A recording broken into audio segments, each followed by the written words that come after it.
Besom Ben and His Donkey by Edwin Waugh, Chapter 4. Now with religious awe the farewell light blends with the solemn colouring of the night. Wordsworth.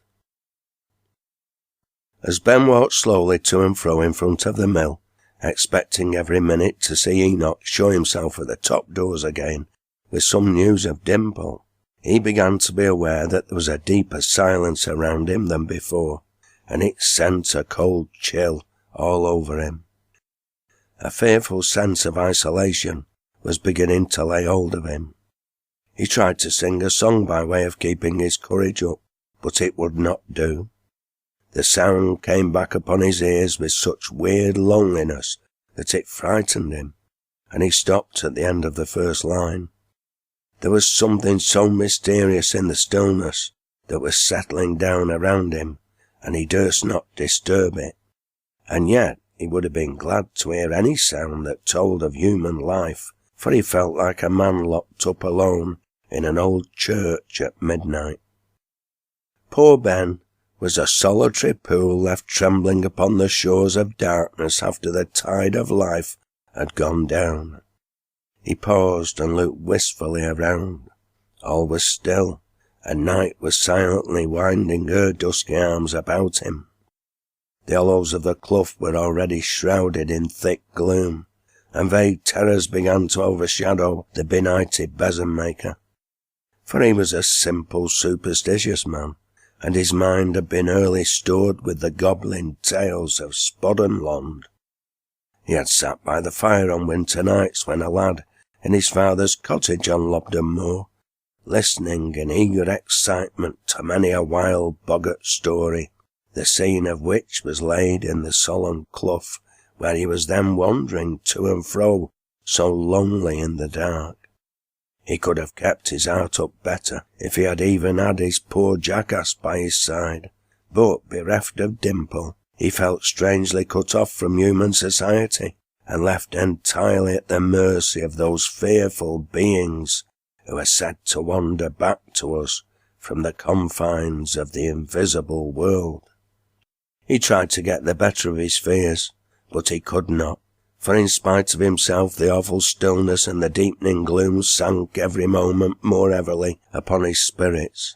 He began to be afraid of his own footsteps, for his senses were so unnaturally quickened by a morbid imagination that those thin undersounds which creep about lonely corners of the world all through the night time came now with strange distinctness upon his ears, and loaded with undefinable horrors. He pulled his hat down upon his brow, and he turned up the collar of his coat to shut out things he dreaded seeing, and he trod the ground with softer footfall than before, lest he should await the anger of some lurking wanderer from the land of shade. The unhealthy activity of his senses left him no rest. Now a leather-winged bat, flitting athwart the gloom, made his heart leap with sudden terror, and he glared aloft and muttered tremulously, "What's that?" Sometimes he fancied he heard strange whisperings a few yards off, but too terrified to look, he hutched closer into his clothing, the last poor citadel left to protect him from the powers of darkness. And now and then, even when the wind was still, a stealthy rustle crept through the trees behind the mill, as if the dusky woods swarmed with goblin wings. He began to keep nearer to the building, for there was more of human association in that than in the gloomy clough. But even there he was haunted by the terrors of the night, for as he paced by the door it gave a drowsy jolt that made him start aside. There was something in the sound that told him it had not been stirred by the wind, nor yet by earthly hands, and the poor fellow's flesh crept upon his bones. And then, when the wind came moaning up from the dark like a thing in pain, it seemed to pause where he stood and coil itself about him maliciously, and he felt as if it had left its hollow cells solely to wail an inarticulate warning against his intrusion upon the mysteries of the night. Everything around him seemed to be waiting to go on with some weird business as soon as he should go away. And heaven knows, poor Ben had no desire to make or meddle with such things. He would have been glad to go, if he could only have got hold of his jackass, for he was terrified, and even the faint sounds of life which came by fits from little folds upon the heights in the distance only served to deepen his sense of the solitude around him. But Ben began to think of the little cottage on Lobden Moor, where Betty and the children were waiting for him, and the thought made him desperate. He could see his wife looking out at the door and wondering what kept him so late. He could see her walking into the lonely packhorse track that led by his cottage door and hearkening down towards the valley for his footsteps, and he could hear his children playing about the hearth and prattling over their porridge, and then crying for their mam to let them stop up till their dad came home. Ben could not stand this any longer. It woke up new metal within him, and for a few minutes broke the spell that had begun to paralyse his spirits. It was high time to get his jackass out of the mill, for goblins or no goblins, he durst not go home without it. And once more he bitterly blamed himself for the foolish prank he had played with poor Dimple. It struck him too now that Enoch was a long time in coming with the promised skip, and Ben began to wonder what was keeping him so long. He went and knocked at the door, but the mill sounded awfully hollow, and his knocking woke up wild echoes that shouted to one another from dark corners down the clough, and he looked fearfully round, as if he expected every moment to see something unearthly come forth from the gloom behind him. Then all sank into a tomb-like stillness again, and the poor fellow was nearly at his wits' end. Retiring a few yards from the front so as to get a better view of the upper part of the building, he cried out, "Hey, now then, Enoch, where t'arter? Come out, Bred, I want to go home." But when he saw that the top doors were closed, his heart began to be troubled with new misgivings. "Hello," said he, staring up. "How now? They're no one gone belike." He could hardly believe it, so he tried again. "Enoch, dost ye hear? What art thou bothering about so long? Hey, twitch, old dog. Come, lads, I want to be off Lobden Gate on." There was no reply. A pin-drop silence pervaded the old mill, and when the night wind came soughing up from the dark again, Ben's heart sank into his shoes. He looked through the window. All was gloomy and still, and in the solemn tinge of light that lingered there, the machinery had assumed vague and spectral shapes, and he was glad to turn his eyes away, for he could not endure the spellbound appearance of that lonely mill. But believing that Enoch and the other two were still lurking inside, and merely trying to frighten him, he went and shook the door again and shouted, and then he began to appeal to them in imploring accents, speaking sometimes through the lock-hole and sometimes through a broken pane in the window. "Twitchell, old Bred, hey, I say, is he not there? Come, lads, dally and sink it. A joke's a joke, and I can stand one as well as anybody when it's daylight and there's folk about. But it's getting the deed time at night, and I want to be piking off. Come, lads. I say, Enoch, if thou send that jackass out, I'll stand an odd gallon, I will for sure. Come, lads, do. Have the bross in me hand here. Now, Enoch, come. I've a great way to go yet, and I knows what macker one our Betsy is when who starts. Hey, Rip, old Brid, out o' there, dost ye hear? Open the door, old lad. Doesn't ta remember thee and me going a whimbryin together when we earned bits o' lads? Come out, dog, fair dues among mates. He listened again, but all was still. This is a do, said he to himself. This is a do. And then he went and tried the keyhole. Now then, come. I hear you snurching and laughing there. Come, lads, let's have that jackass. I say, Rip, dost year? Hast a forgot me pooing out to that great tub in Bull Robin backyard when they were about the length of our belly? Why, they'd happen be 5 year old or so. They'd have been drowned that time, our Brib, but for me. Thou were asleep when thou come out of that tub. It were no such nice stuff to find to neither. I remember thy mother gave me a treacle butter cake and a halfpenny when I get there home. Our folk had not much to tap to at that time of day. Come out, dog, have a bit of wit.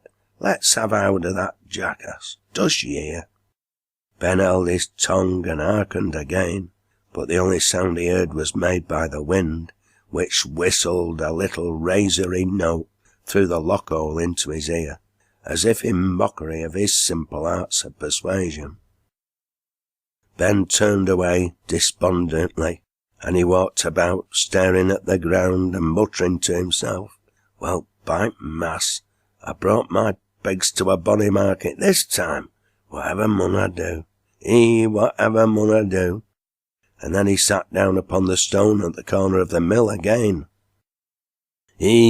Continued he, "if aught happens that jackass, as never do no more good in this world, never no more, never no more. Its mother belonged our folk.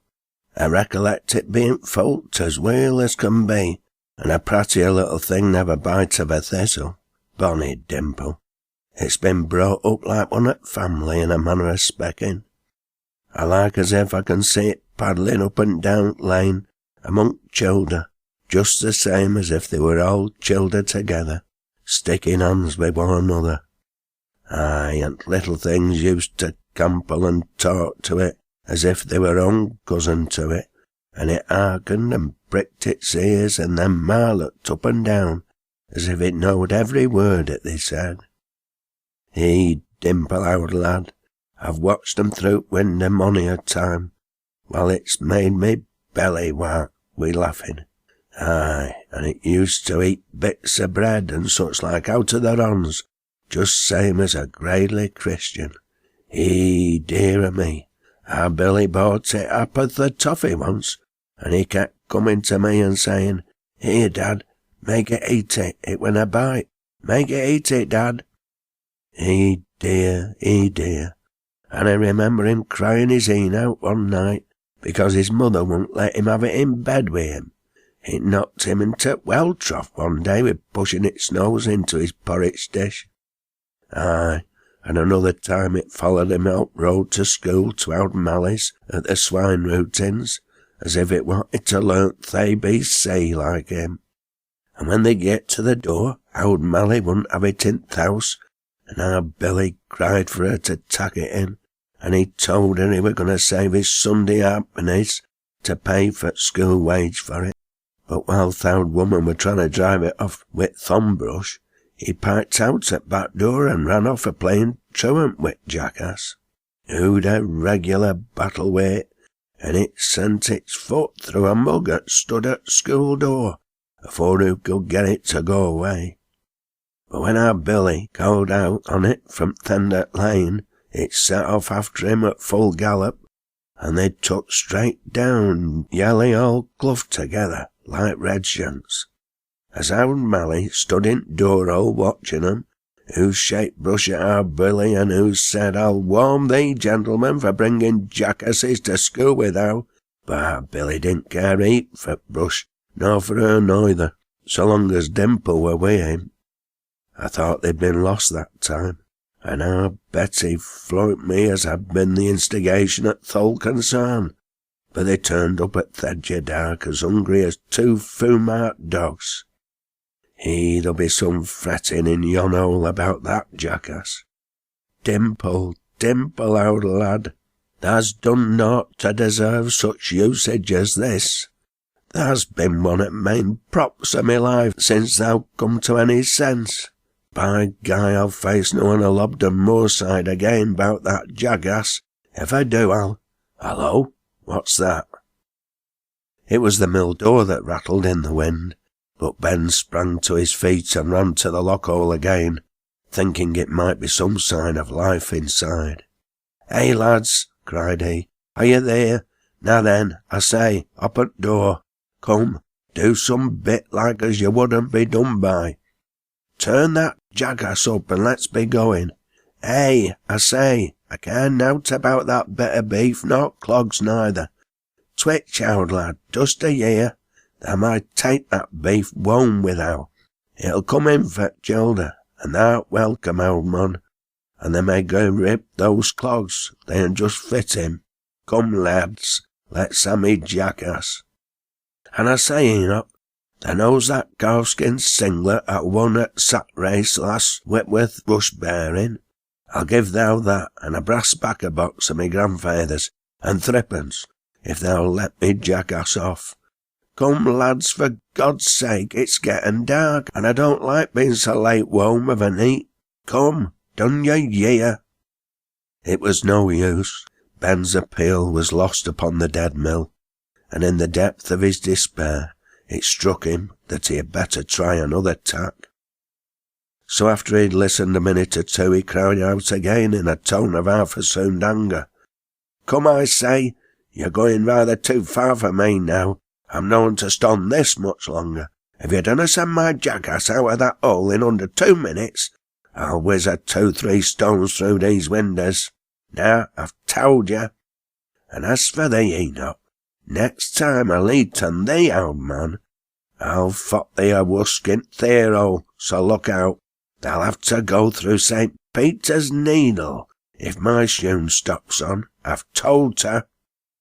But this tone was so foreign to Ben's gentle nature that he could not keep it up, and feeling painfully aware of the fact, he gave way at once, and leaning himself against the wall of the mill, he covered his face with his hands and said in a trembling voice, "He has had to die upon this clod tonight, has had to die upon this clod."